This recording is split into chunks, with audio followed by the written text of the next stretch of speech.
friends, our partners, of course, to our chairman, Mr. Manuel G. Pangilinan. Thank you all for coming. It's a very exciting afternoon for Signal. Magandang hapon po sa inyo lahat. Salamat sa pagpunta. And there's a lot more that will happen later on. We'll get to talk to, of course, our stars in a separate area. But for now, please enjoy the very short program that we have. Buti hindi tayo pinag-grab pa din, Jake. Para makita pa kayo. Sir, gusto nyo ba? Ganda ka lang yung lahat.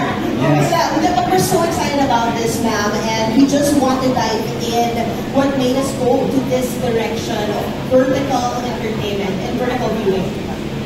Actually, it was only last year, mga June 2024, when we got introduced to the vertical format. So I was actually in a conference, the biggest telco media conference in Bali.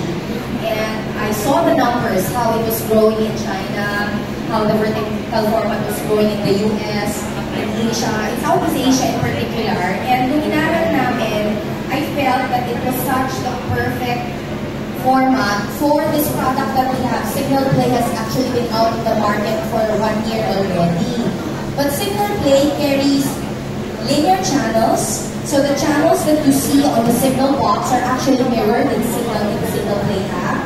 It carries live content. It carries VOD or video on demand content, both international and local content. So this was the first time that we thought maybe it should carry shorts. Kasi lumalaki, di ba? Even ako, nanonood ako. Nakakahook. Dalawang titles sa isang araw.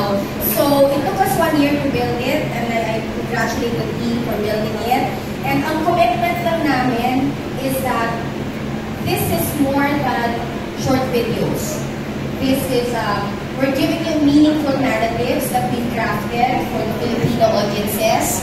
Committed po kami sa quality writing, sa quality directing, at sa quality performances na kita nyo naman. So I'm very proud of this first 5. We will be launching more actually in the next few months. Because the goal is to scale. So for those of you who haven't downloaded, please download the Signal Play app, both available on the Apple Store and the Google Play Store. Thank you so much.